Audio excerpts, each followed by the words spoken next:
मतलब ये वही जो जैसे मैंने आप बोला कंफ्यूज हो, आपको। जिस चैप्टर में कंफ्यूज हो वो चीज मेरे को बता दो, आप कहाँ हाँ कंफ्यूज हो। जैसे कि केराटिन में स्ट्रेट चाहिए आपको, हाँ, मेरे को स्ट्रेट भी चाहिए प्लस ठीक है, हाईलाइट भी चाहिए।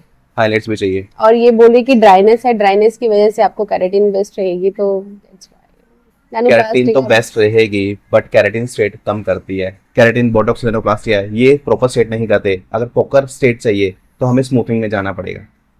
तो वो कर दो। स्मूथनिंग कर तो देगा। उसके लिए ये ड्राइनेस एज इट इज मैं रहेगी। ड्राइनेस का सॉल्यूशन आपको बता देता हूँ। हम्म, स्मूथनिंग, केराटिन दोनों करवाओगे तो आपकी ड्राइनेस जाएगी, क्योंकि ड्राइनेस वाला पार्ट है वो हम्म, केराटिन रिसॉल्व करेगी, वो हम्म, स्मूथनिंग नहीं करेगी। स्मूथनिंग स्टेट का काम करेगी। समझ गए? ये एक हम्म। कॉम्बो है, मतलब कि स्टेट करने हैं तो हमें स्मूथनिंग करानी है। अगर हमें frizz free dry free hair चाहिए तो हमें केराटिन करवानी है, बोटॉक्स करवानी है, नैनोप्लास्टिक करवानी है, ये चीजें। अब हमारा क्लियर हो गया ना, स्मूथनिंग स्टेट करती है, नैनोप्लास्टिया बोटॉक्स और केराटिन बालों को रिपेयर करती है। तो ये दो चीजें हैं।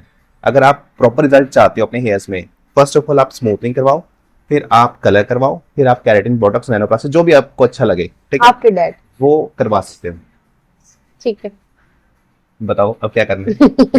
मैं कंफ्यूज हूँ। तो आप कर दो बस जो। हम पहले स्मूथनिंग करते हैं, हम्म। कलर कर देते हैं।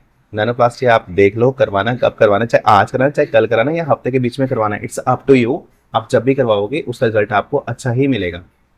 पहले बालों का टेक्सचर देखो, आपके जो फ्रंट के हेयर्स है, ये वाले हेयर्स है, ये ऐसे के ऐसे ही रह जाएंगे, मतलब हल्का सा स्ट्रेट हो जाएंगे केराटिन करने के बाद, और फिर आपको प्रॉब्लम आएगी 2-3 मंथ्स में, दोबारा फिर से ऐसे हो जाएंगे। अगर हमने स्मूथनिंग कर दी तो ये तो स्ट्रेट हो ही जाएंगे। बिफोर 6 मंथ से पहले आपको ये वाले हेयर्स नहीं मिलेंगे आपको। आफ्टर 6 मंथ्स के बाद जाके आपके जो ये हेयर्स है आपको विजिबिलिटी में आना स्टार्ट होंगे, क्योंकि नई ग्रोथ होगी।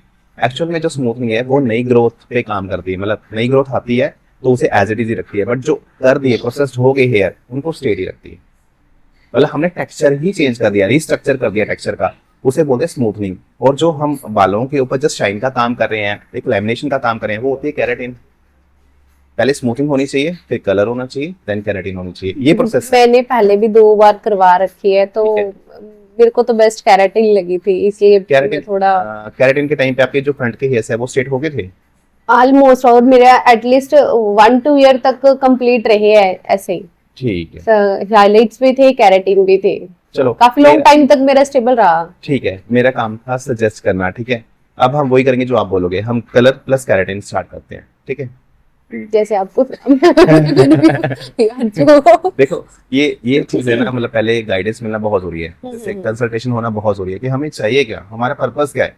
अगर पर्पस क्लियर है फिर तो जो मर्जी आप करवा लो। चलो आप ऐसा करो, हाँ हाँ, बोलो बोलो। स्मूथनिंग प्लस केराटिन प्लस वो जो आप बोल रहे हो हाइलाइट्स, वो हाइलाइट्स कर वो कर दो। देते हैं, तीनों चीजें कर स्टार्ट दो। करते हैं। तो मैम फाइनल रिजल्ट ये है आपका, ठीक है। कैसा लगा result? I am very happy thank you and so much ma'am. Literally मुझे जैसी लुक चाहिए थी वैसी मिली है। Thank you so much ma'am. Thank you. Welcome ma'am, welcome.